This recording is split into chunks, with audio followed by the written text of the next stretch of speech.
Tomo remédios para acelerar o coração antes de ir trabalhar, me sinto mais real assim. Eu acordo todos os dias com a sensação de que meu coração não está realmente batendo. Parece que ele está engolido por uma névoa, lento, preguiçoso, como se estivesse em câmera lenta. Para você, pode soar estranho, mas é a única forma de explicar. Não sinto nada. Só um vazio morno que me arrasta para o dia, para a rotina. Foi assim durante anos. Até que comecei a tomar os remédios. Os remédios são controlados, e não são para ansiedade nem para depressão. São para acelerar o coração. Meus médicos dizem que é um risco, mas é o único jeito de sentir que estou vivo. A batida mais forte, o pulso acelerado, aquela ansiedade que me dá um choque elétrico de real, é isso que eu procuro antes de sair para trabalhar. Porque só assim eu sei que existo.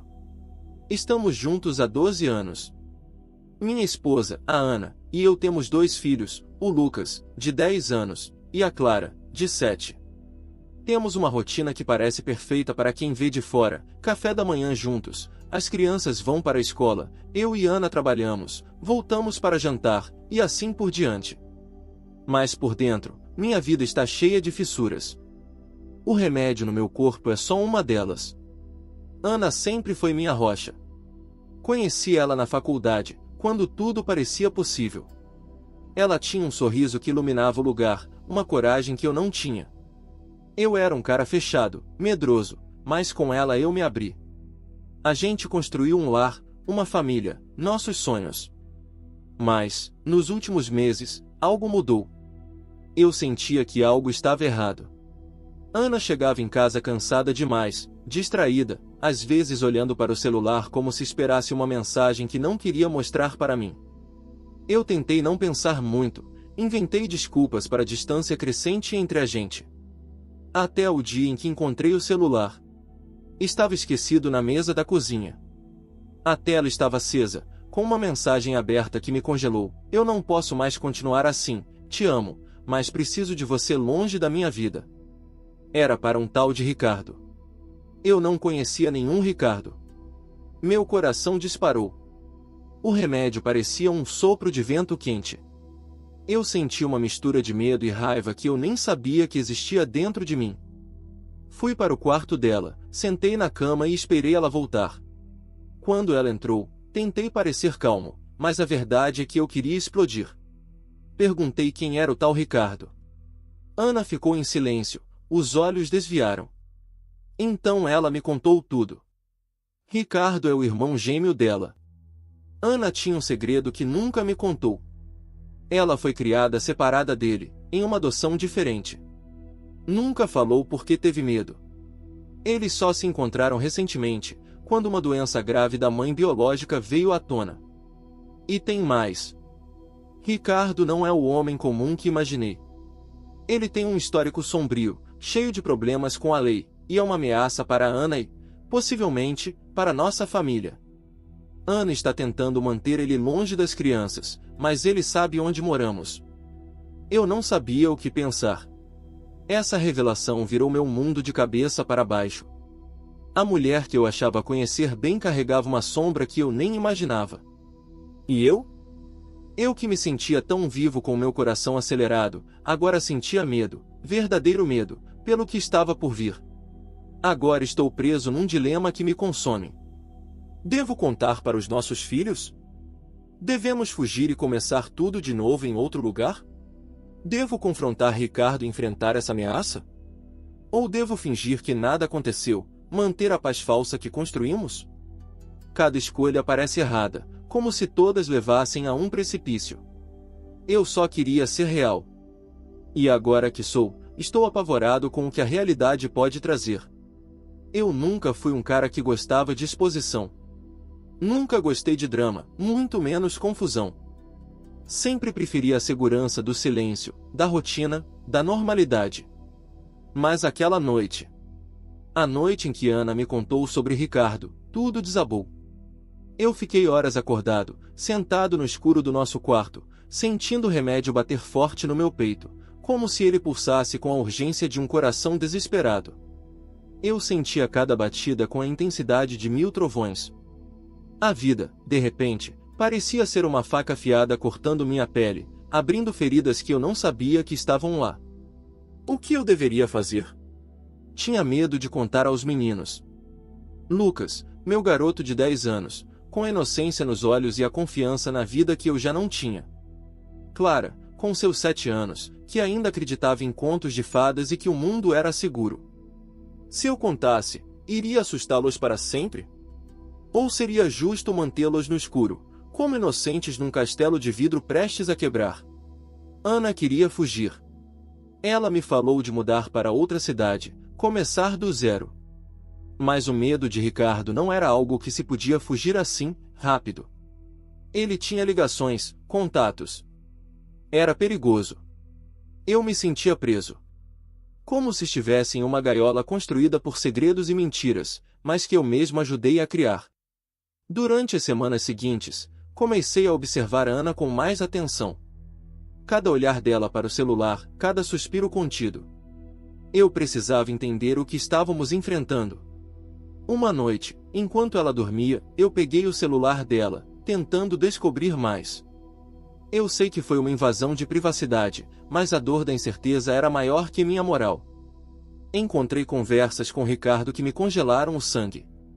Ele não era apenas problemático. Ele estava ameaçando. Se você não me deixar entrar na sua vida, vou mostrar para eles quem você realmente é, dizia uma mensagem. Eles vão se arrepender por me esconder, outra dizia. Eu não conseguia respirar. Quem eram eles? Nossa família? Eu? Ana? Foi aí que a verdade mais chocante apareceu.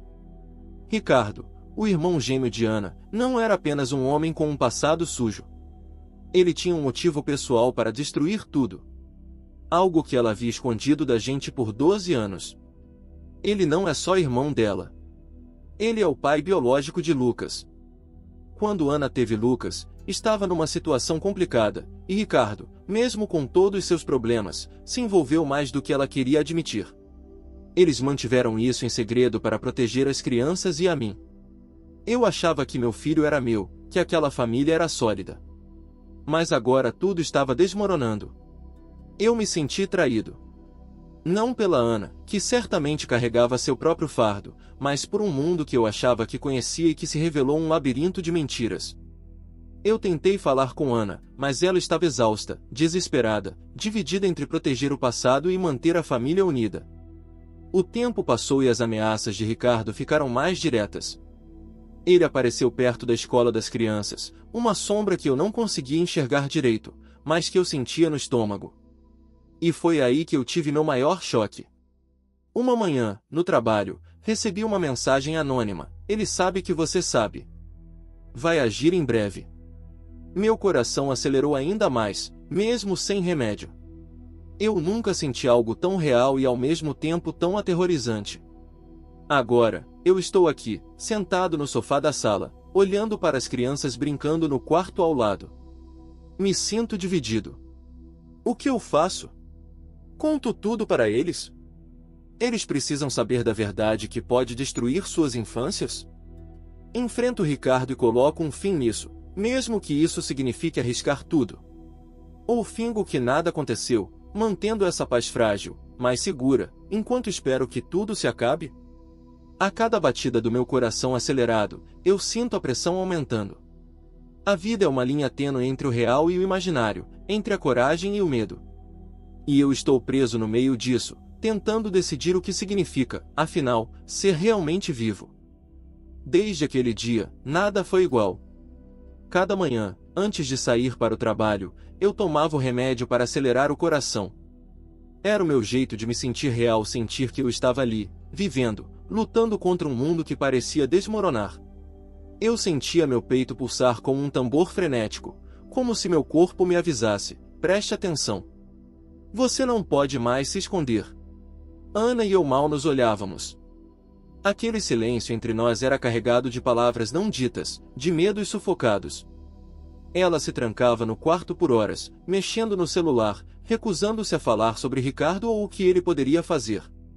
Eu comecei a observar as crianças com mais cuidado, a tentar entender o que seria melhor para elas. Lucas, Meu garoto alegre e cheio de vida, que adorava desenhar e brincar de super-herói, já não sorria tanto. Clara, tão doce e inocente, estava mais silenciosa, segurando minha mão com força quando eu a pegava para levá-la à escola. Numa noite, Ana dormiu cedo. Eu fiquei acordado, olhando para o teto, pensando em tudo aquilo. Foi quando ouvi o som do celular dela vibrando. Ela deixou o aparelho na mesa da cozinha, como sempre.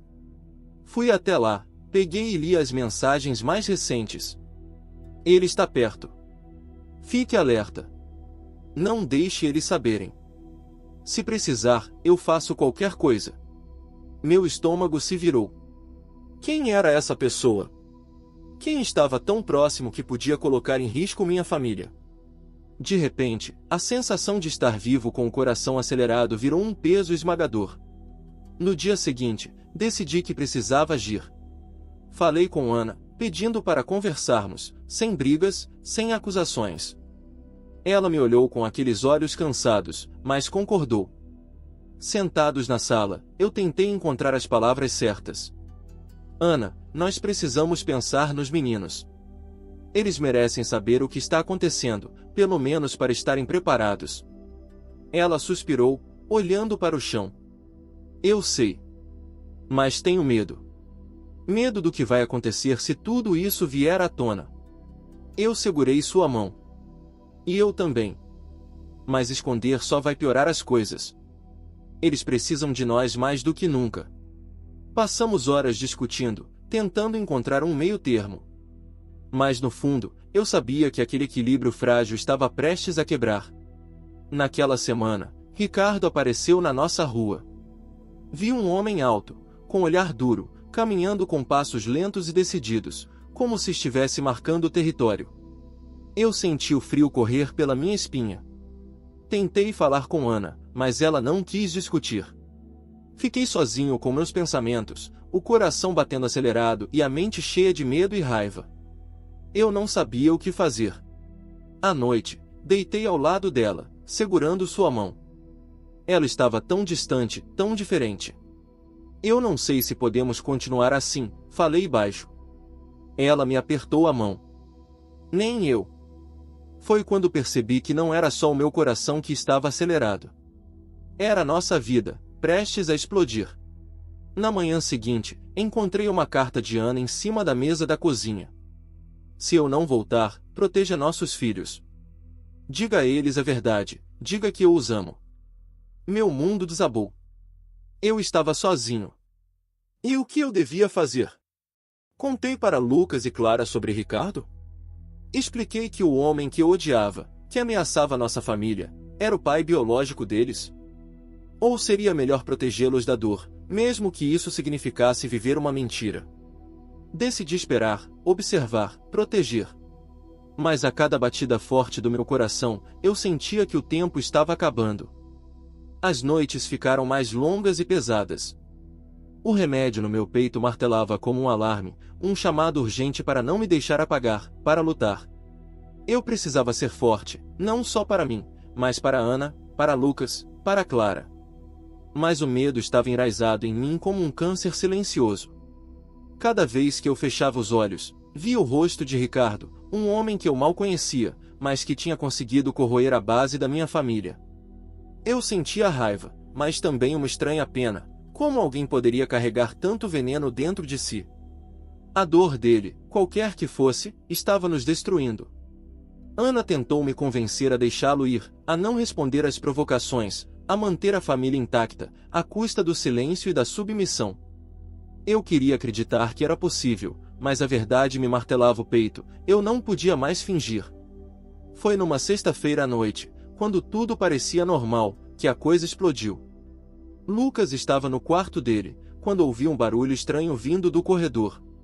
Levantei de supetão, meu coração batendo como se fosse sair do peito, a adrenalina me dominando. Saí do quarto, chamei a Ana, mas ela não apareceu. Peguei meu celular para ligar, mas não havia sinal. Foi quando vi uma sombra atravessando a porta do quarto das crianças. Corri atrás, mas ela já havia sumido. Meu instinto me gritava para proteger, mas eu estava impotente. Na manhã seguinte, descobri que Ricardo havia estado ali. Não sabia como, nem porquê, mas ele deixará um recado: eles pertencem a mim. Nunca esqueça disso. Eu estava aterrorizado, mas também determinado. Conversei com Ana, e pela primeira vez, falamos abertamente sobre a possibilidade de ir embora. De recomeçar longe dali, longe dele, longe da ameaça constante. Ana hesitou, preocupada com os filhos, com o trabalho, com a vida que estávamos deixando para trás. Mas eu sabia que não podíamos mais ficar. Comecei a planejar uma fuga silenciosa. Mas quanto mais eu tentava manter o controle, mais o remédio parecia perder efeito.